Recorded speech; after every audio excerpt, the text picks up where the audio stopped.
할렐루야. 오늘도 우리 주의 풍성한 복이 함께 하시기를 축복합니다.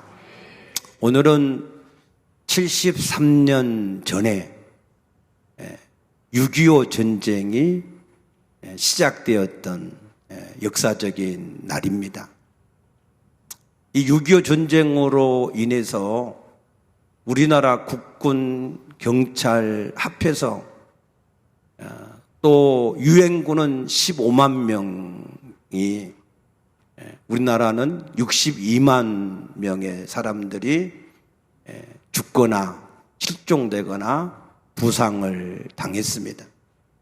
뿐만 아니라 많은 일반 국민들도 희생을 많이 당하고, 이로 인해서 이재민이 1,000만 명에 이르게 되었고, 우리나라 국토는 완전히 초토가 되었고, 모든 산업시설은 절반 이상이 다 파괴가 되는 그런 전쟁이었습니다. 그런데 문제는 지금 우리나라 사람들이 이 전쟁이 끝이 났다라고 생각을 하고 있다는 거예요. 그러나 이 전쟁은 끝이 나지 않았습니다. 종전이 아닙니다. 휴전입니다. 그래서 이 전쟁이 언제 우리 가운데 다시 일어날지 아무도 알 수가 없습니다. 그래서 우리는 이 전쟁이 다시 이 땅에 나타나지 않도록 우리가 나라와 민족을 위해서, 특별히 6월달은 호국의 달 아닙니까? 그래서 여러분들이 새벽에 나오셔서 함께 기도할 수 있게 되어지기를 부탁합니다. 아멘. 요즘 알바노라고 하는 신종어가 유행입니다. 이 알바노라고 하는 것은 내가 알바라고 하는 것과 영어의 노라고 하는 것을 합성해서 만든 말입니다. 이것은 처음에 인터넷 게임을 하던 유저들이 다른 사람이 게임을 잘못하는 것은 내가 알 바 아니다 라고 하는 의미에서 사용을 했는데, 지금은 우리 젊은이들이 저출산, 비혼, 국민연금의 고갈, 이런 것들에 대해서 나는 알 바 아니다 라는 그런 냉소적인 그러한 말로 쓰고 있습니다. 최근에 가장 큰 문제는 현직 초등교사들의 알바노입니다. 교권은 땅에 떨어지고 학생들의 인권은 하늘로 치솟아서, 그래서 교사들이 자칫 잘못하면은 아동 학대범으로 이렇게 고소를 당하기 때문에 우리 아이들이 학교에서 무슨 일을 하든지 그가 뭘 잘못하는지 알고 있지만 모른 채 한다는 게, 내 알 바 아니다는 게 알바노라는 겁니다.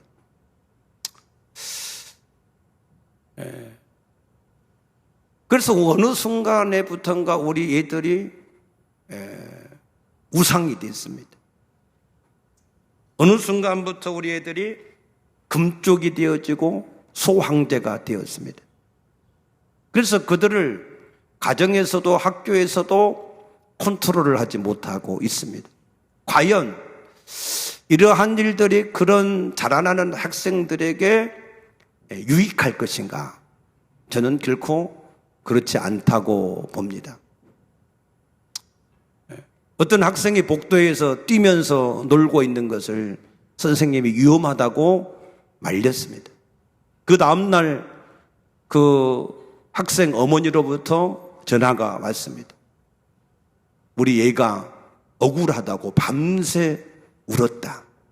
그래서 당신을 아동 학대범으로 고소를 하려고 한다 라고 하는 이러한 협박 전화를 받았다는 겁니다. 그래서 요즘 초등교사들이 교사직을 그만두고 이직을 하려고 하는 사람들이 많다는 거예요.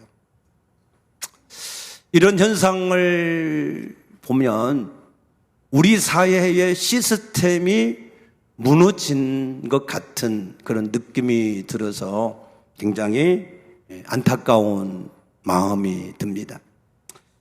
2007년 4월에 서브프라임 모기지론이라고 하는 사태가 발생을 했습니다.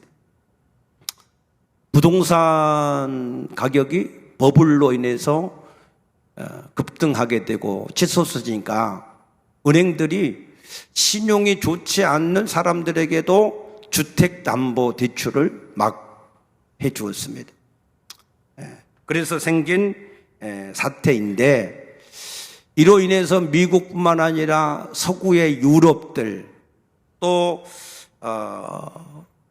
이 다른 지역에 있는 모든 나라들도 굉장히 어려운 경제가 휘청거리는, 국가가 부도 위기에까지 몰리는 그런 일들이 일어났습니다.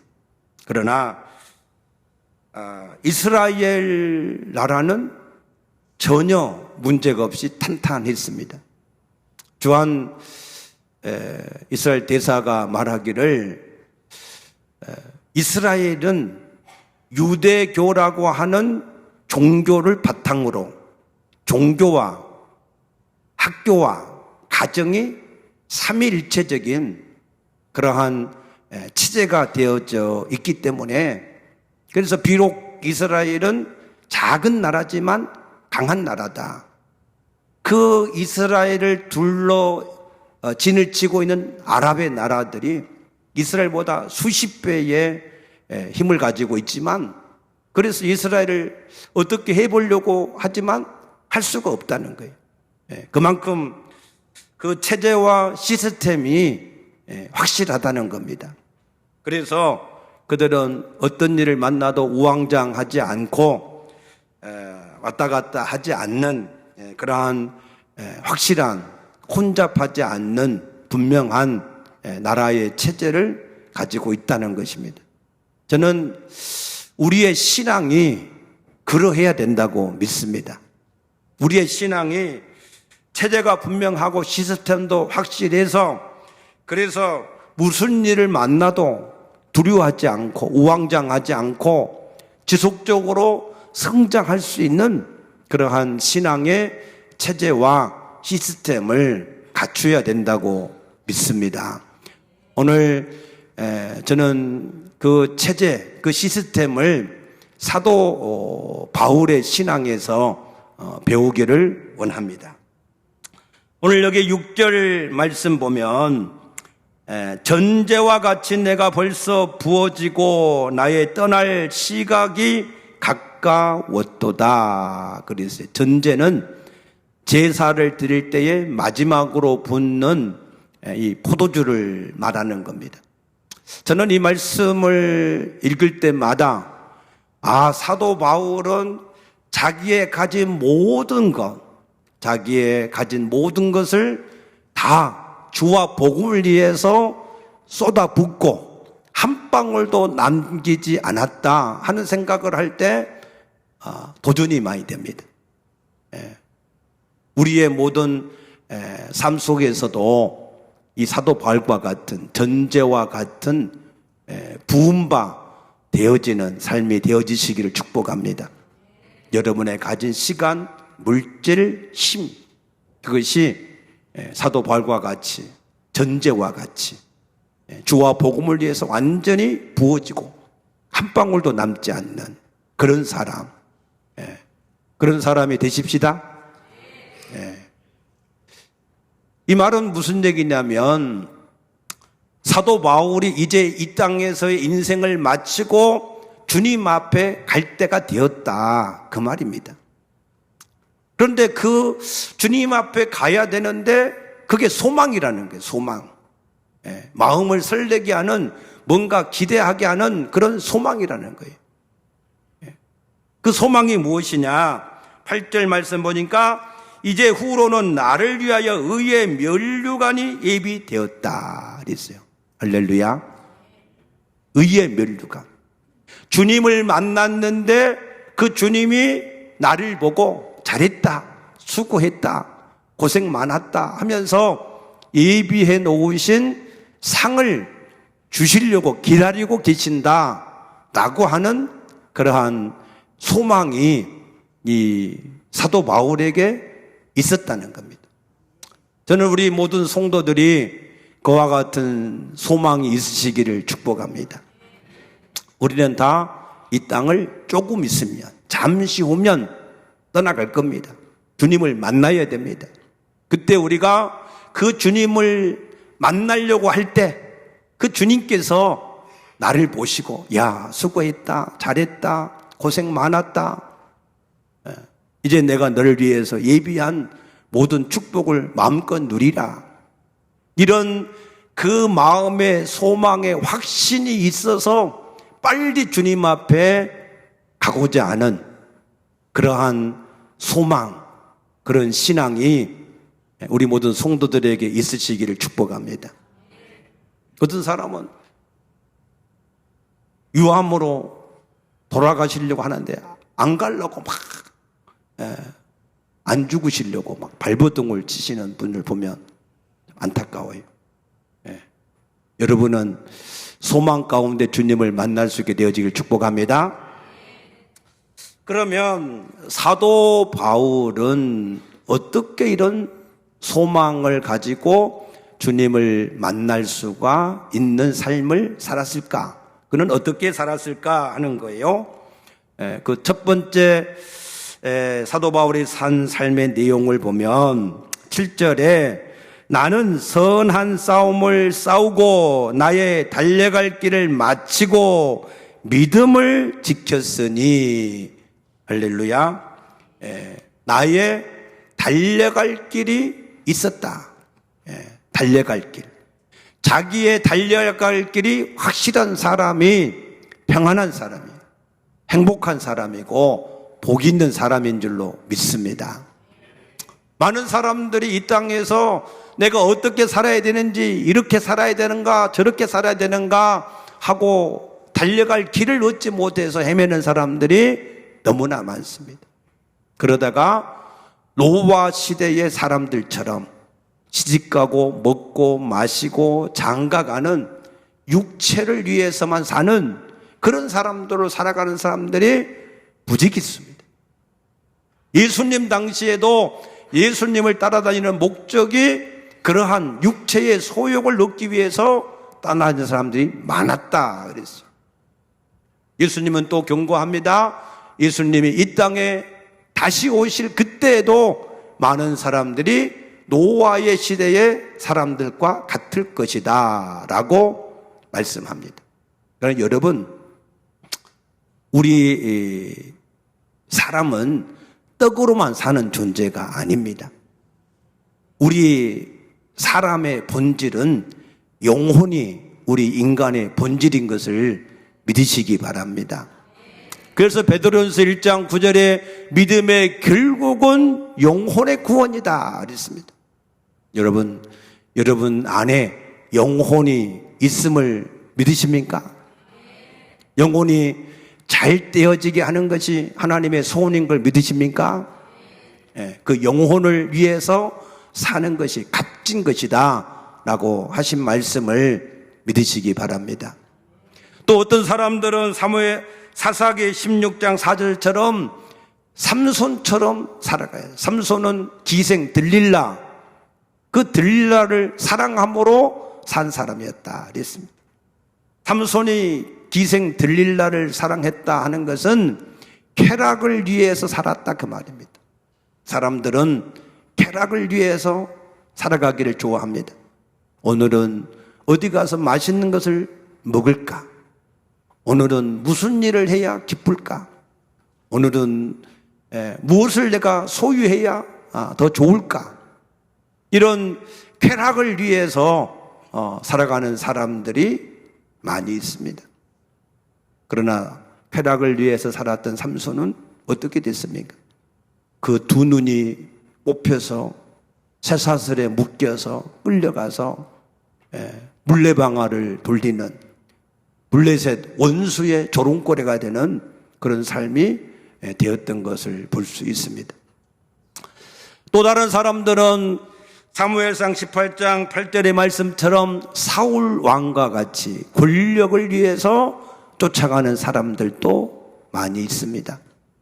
그래서 선거철만 되면은 자기의 소신도 철학도 없이 그냥 새롭게 국회의원 자리를 하나 얻어볼까 해서 이리저리 철새처럼 왔다 갔다 하는 사람들이 많습니다. 권력이라고 하는 것은 어떤 국회의원이나 선출된 공무원이 또 아니면 판검사가 아닙니다. 권력은 내가 대장되고자 하는, 내가 그 모든 일에 최고가 되고자 하는 시기심입니다. 시기심. 그래서 그 시기심이 교회 안에도 들어와서 교회 연합체들도 나누어지고, 총회도 나누어지고, 지방회도 나누어지고, 심지어는 교회도 나누어지고, 또 가정까지 나누어지는 그런 시기심, 내가 대장되고자 하는 그런 마음들이 있어서 사람들이 그것을 쫓아갑니다. 그러나 예수님은 마태복음 23장 11, 12절에 너희 중에 큰 자는 섬기는 자가 되어야 하고 누구든지 자기를 높이는 자는 낮아지고 누구든지 자기를 낮추는 자가 높아지리라 하신 말씀을 믿으시기 바랍니다. 천국은 섬기는 자가 대장이 아니에요. 높은 자가 아닙니다. 천국은 섬기는 자가 있습니까? 그래서 예수님도 우리의 주인이고 선생이지만 섬기는 본을 친히 보이셨습니다. 섬기는 자가 천국에서는 큰 자라고 하신 것을 기억하시기를 축복합니다. 이런 일로 인해서 말세에는 고통하는 때가 이를 것이다. 사람들이 자기를 사랑하지, 돈을 사랑하지, 쾌락 사랑하기를 하나님 사랑하는 것 더하기 때문에 말세에는 고통하는 일이 있을 수밖에 없다는 겁니다. 그러나 사도 바울은 그렇게 살지 않았습니다. 그런 세상과 다르게 세상을 본받지 않고 세상과 구별되게 살았습니다. 어떻게 살았습니까? 사도행전 20장 24절에 보니까 사도 바울은 달려갈 길을 스스로 정한 것이 아니라 주님께로부터 받았다 그랬습니다. 우리가 달려갈 길은 우리 스스로 이렇게 살아야 되겠다, 저렇게 살아야 되겠다, 그렇게 스스로 자기가 결정하는 것이 아니라 주님께로부터 받았다는 거예요. 주님께서 주시는 사명이 있었다는 겁니다. 우리는 우리의 달려갈 길을 우리가 정하지 못하는 것은 우리는 주님께서 지으신 피조물입니다. 우리는 그 피값으로 산 존재들입니다. 우리는 우리 것이 아닙니다. 그래서 우리의 주인 되시는 주님께서 우리를 향하신 목적이 바로 우리가 달려가야 되는 길인 것을 믿으시기 바랍니다.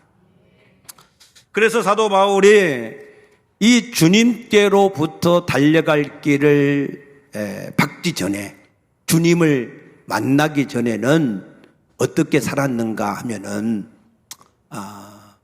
유대 종교에 빠져서 열심히 했습니다.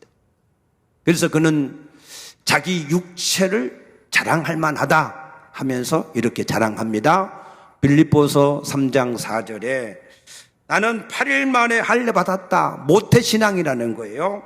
이스라엘 족속이다. 선민이라는 겁니다. 베냐민 지파요. 집안이 좋다는 겁니다. 히브리인 중에 히브리인이요. 혈통이 좋다는 겁니다. 바리새인이요. 종교에 열심이라는 겁니다. 열심으로는 교회를 박해하던 사람이다. 열정이 있는 패션, 열정이 강한 사람이라는 거예요. 거기다가 가말리엘 문화생이다. 지식도 뛰어났다는 거예요. 그래서 사도 바울은 육신적으로 세상에 내놨을 때 그 누구에게도 지리지 않는 그런 육체를 가지고 살았다는 겁니다. 그런데 그러다가 다메섹에서 부활하신 예수님을 만났습니다. 그리고 나서 자기가 그토록 자랑하던 그 모든 것을 다 배설물같이 버려버렸다는 거예요. 왜? 그걸 가지고 자기가 의에 이를 수 없고 하나님을 만날 수도 없고 하나님의 나라에도 갈 수도 없다 하는 것을 깨달았기 때문에, 그래서 그런 것들은 육체를 위해서 자랑했던 그 모든 것들은 다 버렸다는 거예요. 아멘. 그리고 나서 빌립보 3장 9절에 그리스도 안에서 내가 발견되기를 원한다 그랬어요. 그리스도 안에서 자기를 발견하니까 자기는 죄인 중에 기수예요. 그런데 하나님이 은혜로 자기를 구원하셨다는 거예요. 그리고 성령으로 함께 하시니 자기에게 영생이 있고, 주님이 나와 함께 하시니 주 안에 모든 것이 있으므로 내가 모든 것을 가진 자가 되었고, 이제는 내가 일하는 것이 아니라 주님이 일하시니까 내가 하지 못할 일이 없는 그런 사람이 되었구나, 그렇게 발견했다는 거예요. 여러분들이 그리스도 안에서 여러분을 발견할 수 있게 되어지기를 축복합니다. 그리스도 밖에서 여러분이 알던 그 육체로 알던 그것을 버리셔야 돼요. 그것 가지고는 우리가 의에 이를 수 없습니다. 하나님을 만날 수도 없고 천국에 갈 수도 없음을 기억하시기를 바랍니다. 그래서 사도 바울은 전환점이 확실히 있어요. 고린도후서 5장 17절에 누구든지 그리스도 안에 있는 사람은 새로운 피조물이라, 보라 이전 것은 지나갔으니 새 것이 되었도다. 할렐루야. 그래서 우리 신앙이 비포와 애프터가 분명해야 돼요. 구원받기 전에 내가 누구냐, 구원받고 난 내가 누구냐, 이게 분명해야 돼요. 이것이 내가 구원을 받았는지 구원을 받지 않았는지 전혀 이게 구별이 안 되는, 전환점이 없는 그런 신앙이 되면 안 됩니다. 여러분들이 구원받기 전에 나 자신을 알던 것과 구원을 받고 난 후에 내 자신을 아는 것이 분명하게 달라질 수 있게 되어지기를 축복합니다. 그래서 우리의 달려갈 길은 첫째는 구원입니다. 구원은 하나님을 만나는 것입니다. 하나님을 만나는데 어떻게 만나야 돼요? 인격적으로 만나야 돼요. 인격적이라고 하는 말은 잘 들으세요. 부활하셔서 성령으로 오신 예수님은 믿는 사람 속에 계셔요. 속에. 그래서 그 믿는 사람이 그 예수님을 모시고 또 다른 사람에게 예수를 증거할 때 그 사람이 예수님이 지금 그 사람 속에 살아계신 하나님으로 계시면서 나를 찾아오셨구나, 그 사실을 인정하고 그 예수님을 주인으로 영접하는 것을 인격적인 영접이다 그럽니다. 이해되셨습니까? 자, 그러면 예수님을 주인으로 영접하려고 하면 그 이전에 예수님이 누구신가를 알아야 돼요. 예수님이 누구시냐? 나를 창조하신 아버지 하나님. 아멘. 또 예수님은 내 죄를 담당하기 위해서 십자가에 죽으시고 부활하신 구세주. 그것을 마음에 믿으면 의에 이르고, 그래서 예수님이 나의 주인이시구나 하고 예수님을 내 주인으로 살아계신 하나님으로 영접하는 것을 인격적인 영접이다 그럽니다. 그래야 이 인격적인 영접이 되어져야 그 사람의 이름이 사망에서 생명으로 즉시 옮겨지게 되는 것을 믿으시기 바랍니다. 그러면 내가 과연 예수님을 인격적으로 영접한 것이 맞는가? 너희는 너희 자신을 시험하고 확증하라 라고 말씀하셨는데, 그것을 어떻게 우리가 알 수 있느냐?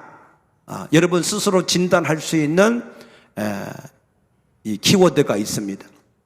그것은 내가 지금 살고 있는 삶의 목적이 여전히 나를 위해서, 내 육체를 위해서, 내 육체의 소욕을 위해서 사는 사람인가? 아니면 이제는 내가 사나 죽으나 주를 위해 사는 사람인가 하는 것을, 내 목적을 내가 어디에 두고 있는가 하는 것을 여러분들이 점검하시면 나는 예수님을 주인으로 영접한 사람이구나 하는 것을 확신을 하게 될 줄로 믿습니다. 여러분들이 주와 복음을 위해서 사는 사람이 되시길 축복합니다.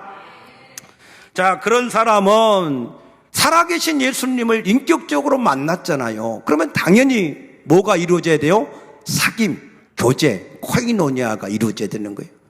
그래서 살아계신 예수님이 내 안에 계시는데 내가 모른 체 할 수 있습니까? 그러니까 그 주님과 당연히 사귀어지는 게 정상이에요. 사귀어지는 게. 예수님을 영접했는데 전혀 사귐이 안 됐다, 이 말은 예수님을 인격적으로 영접 안 했다, 그 말이에요. 지식만 예수님을 주인으로 영접해야 된다, 지식적으로만 하지 실제가 아니라는 거예요. 그런데 복음은 말로만 된 게 아니라는 거예요. 데살로니전서 1장 5절에 내가 너에게 전한 복음은 말로만 된 것이 아니라 능력과 성령과 큰 확신으로 되었다. 여러분들이 영접한 예수님은 살아계신 하나님, 인격의 하나님이신 것을 믿으시기 바랍니다. 그래서 어떻게 해야 돼요? 잠언 3장 6절에 너는 범사의 것을 인정하라. 그리하면 그가 내 모든 길을 지도하시리라 돼 있고, 요한복음 16장 13절에 그가 너희를 진리 가운데로 인도하실 것이고 너희 장래의 일을 알리시리라. 여러분들이 여러분 살아가는 모든 삶 속에서 예수님한테 물어보세요. 아멘. 물어보세요. 그러면 그가 장래일을 알리실 겁니다. 목사님, 아무리 물어봐도 답이 없는데요, 대답 없는 이름인데요, 그러시면 그 예수님이 성령으로 계시잖아요. 성령으로 계시잖아요. 그래서 우리가 그를 보지도 못하고 잘 알지 못하지 않습니까? 그런데 그 영으로 계신 예수님이 우리 3차원에 살고 있는 우리가 눈으로 보고 귀로 듣고 만질 수 있도록 우리에게 나타내셨어요. 그게 뭐냐? 말씀이요, 말씀. 믿습니까? 요한일서 1장 1절에 사도 요한은 얘기하기를 태초부터 계신 말씀을 우리가 눈으로 보았고 귀로 들었고 손으로 만진 바가 되었다. 여러분들이 살아계신 하나님의 말씀을 보고 듣고 만지는 것 같은 인격적인 경험을 하게 될 줄로 믿으시기 바랍니다. 저는 분명히 봤습니다. 저는 귀신 들린 사람에게 아무것도 하지 않고 성경 말씀만 읽혔는데도 그 안에 있는 더러운 귀신이 나가더라고요. 믿습니까? 왜? 하나님의 말씀은 살아있는 운동력이 있는 말씀이라고 했기 때문에. 하나님의 말씀은 그냥 문자가 아닙니다. 그 말씀과 하나님이 함께 하시기 때문에 그 말씀이 살아있는 말씀인 줄로 믿으시기 바랍니다. 그래서 그런 사람들은 이제 주님과 사귀다 보면 주님이 싫어하는 것이 뭔지, 좋아하는 게 뭔지 알잖아요. 우리가 서로 남녀가 만나서 사랑하면은 뭐 해져요? 남녀가 만나서 사랑하면 뭐 해져요? 몰라요? 이뻐진다 그러잖아. 왜 이뻐질까요? 서로 만나서 싫어하는 것들 안 하고 좋아한 것들 하니까, 서로 잘 보이려고 하니까 서로 이뻐진다는 거 아니에요? 사랑하면 이뻐진다고. 우리가 주님과 사귀는 것도 똑같아요. 주님과 정말로 만나서 사귀면 주님이 싫어한 거 안 하고 싶잖아요. 주님이 좋아한 거 하고 싶잖아요. 맞습니까? 예. 그러면서 우리가 주님을 닮아가는 거예요. 그러다 보면 그 주님이 나를 향하여서 너무나 원하시는 소원이 있는 걸 알게 돼요. 소원. 정말로 나를 향하여서 원하는 소원. 그게 이사야서 6장에 이사야가 주님을 만나서 사귀었을 때 누가 우리를 위해서 갈 것이고 우리가 누구를 보내야 될 것인가 하는 탄식을 듣고 주여 내가 여기 있사오니 나를 보내소서. 그게 사명이에요, 사명. 사도 바울이 주님을 만나서 사귐을 갖다 보니 그 주님께서 간절하게 원하는 것이 한 영혼을 살리는 것이다. 믿습니까? 그래서 그것을 위해서 달려갔다 그 말입니다. 그래서 사도 바울은 그 달려갈 길을 가면서도 그 마음에 소망이 있었어요. 소망. 그 소망은 이 땅에 있는 부귀영화가 아니었습니다. 그 소망은 빨리 빨리 그 주님을 만나고 싶은 소망. 나는 그것이 훨씬 더 좋은 것을 알아서 빨리 가고 싶다. 왜? 사도 바울은 삼천층을 다 봤잖아요. 하나님의 나라를 다 봤잖아요. 그러니까 그 가고 싶은 거야. 거기는 눈물도 없고 저기는 아픔도 고통도 슬픔도 아무것도 없는 기쁨과 감사와 즐거움이 넘치는 그 나라를 알았기 때문에 그것이 사도 바울의 소망이었어요. 우리의 소망도 이 땅에 보이는 것이 소망이 아니라 그 하나님의 나라, 부활체가 우리의 진정한 소망이 되어지시기를 축복합니다. 그런데 사도 바울은 이러한 이 소망 가운데 살아가면서 디모데후서 2장 2절에 보면은 디모데에게 너만 그렇게 살다가 끝나지 말고 또 다른 충성된 사람들에게 부탁해라. 그러면 다음 세대가 계속해서 이 복음을 전할 것이다. 믿습니까? 그래서 제자를 남겨두라는 게, 너만 혼자 잘 믿다가 천국 가지 말고 다음 세대가 계속해서 그 예수님을 알고 섬길 수 있도록 제자들을 남겨두라 그랬습니다. 그래서 여러분도 요즘 우리나라의 인구가 절벽이라 그러잖아요. 점점점 이 인구가 줄어들고 있는 큰 문제인데, 그 문제도 문제지만 우리 그리스도인들이 더 줄어드는 게 문제야. 그것보다. 이해되셨습니까? 그래서 우리도 부지런히 자식들을 낳아야 돼요. 믿음의 자식들을, 복음의 자식들을 낳게 되시기를 축복합니다. 하나님이 가장 원하는 게 그 일입니다. 그래서 사도 바울은 그 일을 위해서 이제 살아갔는데, 그런데 이게 쉽지 않아요. 쉽지 않아. 자기 자신이 계속해서 일어나서 주인 노릇하려고 그러지. 자기를 대적하는 사단의 세력들이 대적하지. 또 사단에 속해서 자기를 괴롭히는 사람들이 일어나서 괴롭히지. 또 환경이 굶고 춥고 헐벗고 자지 못하고 하는 환경적인 어려움이 있지. 그래서 이런 많은 일들이 사도 바울이 달려가려고 하는데 그 발목을 잡는 거예요. 못 가게 잡는 거예요. 그래서 싸운 것이 선한 싸움이랑 선한 싸움. 우리가 예수님을 주인으로 모시고 예수 증인의 목적을 향해서 그 길을 달려가려고 그러는데 세상의 현실은 자꾸 우리를 여러 가지로 발목을 잡아서 못 가게 하는 거예요. 물질의 염려, 자신의 염려, 세상의 염려, 그런 것들이 못 가게 잡는 거예요. 그런데 그걸 다 내가 날마다 죽는다 하면서 다 물리치고 사도 바울이 달려갈 길을 갔다는 겁니다. 그래서 우리도 그 달려갈 길을 갈 수 있게 되어지기를 축복합니다. 싸움을 이기시기를 축복합니다. 우리는 이길 수 있게 하셨어요. 뭘로 이기게 하셨어요? 세상을 이기면 이것이니 우리의 믿음이다 그랬어요. 그래서 사도 바울이 믿음을 지켰다는 거 아닙니까? 그래서 우리의 믿음은 말씀에 의지한 믿음이에요. 나타난 현상이 아닙니다. 우리 믿음의 근본은 하나님의 말씀인데, 하나님의 말씀은 완성이 되었어요. 완성. 그래서 우리가 믿음을 가져야 되는데, 예수님은, 사도 바울은 이 로마서 8장 37절에서 수없이 많은 대적들이 일어나서 싸울 때, 내가 나를 사랑하시는 하나님으로 말미암아 넉넉하게 이겼다 그랬어요. 하나님을 예수님을 주인으로 모신 사람은 하나님이 성령으로 영원토록 함께 하시고 떠나지 않고 버리지 않는다 약속하신 것을 믿으시기 바랍니다. 그 하나님 아버지는 우리의 삶을 책임지셔. 고와 같이 그냥 버려두지 않습니다. 그래서 시편 23편 3절에 보니까 내 영혼을 소생시키신 하나님은 자기 이름을 위해서 우리를 의의 길로 인도하신다. 자기 이름을 걸고 책임지신다는 거예요. 그러므로 여러분들이 싸움을 싸울 때 강하고 담대하시기를 축복합니다. 그 모든 염려를 주님께 완전하게 맡기시고 자유할 수 있게 되어지기를 축복합니다. 그래서 그 믿음을 지켜나갈 때에 우리의 믿음은 말씀 위에 세워져야 됩니다.